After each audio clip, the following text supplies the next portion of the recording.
Mais pour passer à notre laiterie Gilbert, donc Alexandra le disait à l'instant, Christophe Chaperon, l'une des premières choses qu'ils aient faites, c'est lancer le e-commerce. Vous avez d'abord développé la boutique laiterie Gilbert, donc qui est née en 1948 sur le territoire grenoblois, que vous avez repris en 2012 avec l'ancien fromager Cédric Garnat. Vous étiez un cadre dans la banque d'investissement, c'est bien ça, hein. Donc vous avez d'abord développé le réseau en franchise. On a d'abord en fait ouvert des magasins pour nous, puisqu'on avait acquis une laiterie donc familiale qui allait peut-être disparaître faute d'héritiers, et on avait donc une marque et on fabriquait une gamme de crèmeries à notre enseigne. Et à partir de cette marque discriminante sur la crèmerie, on avait une activité de grossiste aussi dans cette entreprise. Donc on avait déjà des clients fromagers, restaurateurs, tous les gens qui vendent du fromage ou qui en utilisent, des pâtissiers, des chocolatiers, qui consomment beaucoup de beurre et de crème. Et on s'est dit on va pouvoir ouvrir des boutiques à l'enseigne. La première a forcément été celle de mon associé qu'on voit actuellement à l'image. Et on a commencé par en faire encore d'autres pour nous. Et là on s'est posé la question, est-ce que ce serait pertinent de proposer à des tiers en reconversion, d'ouvrir leur boutique avec notre aide. Sachant que ça n'existait pas, que vous avez forcément un doute dès que vous pensez à quelque chose qui n'existe pas dans un métier a priori très traditionnel. Et aujourd'hui, on est parti sur ce schéma-là en 2015.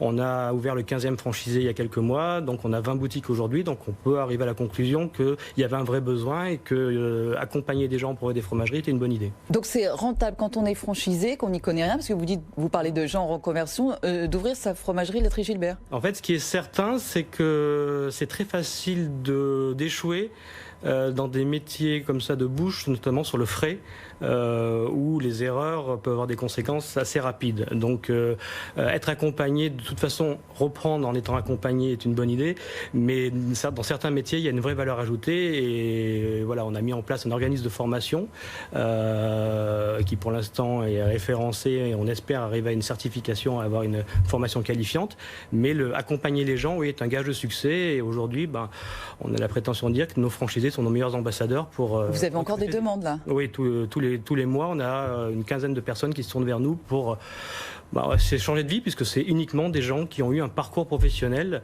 L'élément important qu'on constate, c'est que je pense c'est le reflet de notre société, c'est qu'ils sont de plus en plus jeunes. Ah oui. Oui. On refait sa vie, c'est ça. Vous avez moins de 40 ans, vous avez refait votre vie à 35 ans, quoi. C'est ça. C'est à peu près ça. C'est ça, ouais. Donc après, on est déjà vieux, on en est à la 3e ou 4e vie. Donc pour revenir à cette idée du digital, quand même, c'est la clé de la réussite. On ne peut plus s'en passer aujourd'hui, même quand on est du côté du commerce local. Et aujourd'hui, vous annoncez que vous reprenez une marketplace qui s'appelle Les Maisons du Fromage. Oui, en fait, le frais. Forcément peut paraître en retard. Enfin, on entend quelquefois des gens dire oui, le frais est en retard dans Internet. En fait, les gens qui ont un certain âge, comme moi, se rappellent. Enfin, il existe toujours une société qui a commencé à l'époque du Minitel, qui s'appelle toujours fromage.com. Donc en fait, le frais, c'est pas qu'il est en retard, c'est qu'il y a des vraies problématiques de logistique, de sécurité sanitaire, de coûts.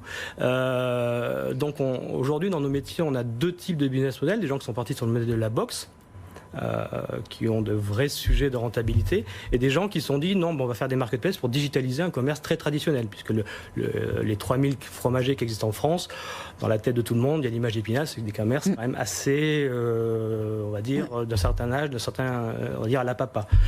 Donc les gens qui sont partis sur l'aspect marketplace ont eu une bonne idée. Maintenant, le problème, c'est de pouvoir rencontrer son public, et aujourd'hui, le public, en fait, c'est les jeunes, c'est des gens qui viennent en boutique. Ça, c'était pas le cas il y a 15 ans. Aujourd'hui, on voit dans les fromageries des gens jeunes. Mais ces gens-là, dans leur mode de consommation, il y a l'Internet. Et donc, il faut leur proposer notamment une solution de click and collect. Et donc, voilà. Et donc, c'est fait désormais avec lesmaisonsdufromage.fr.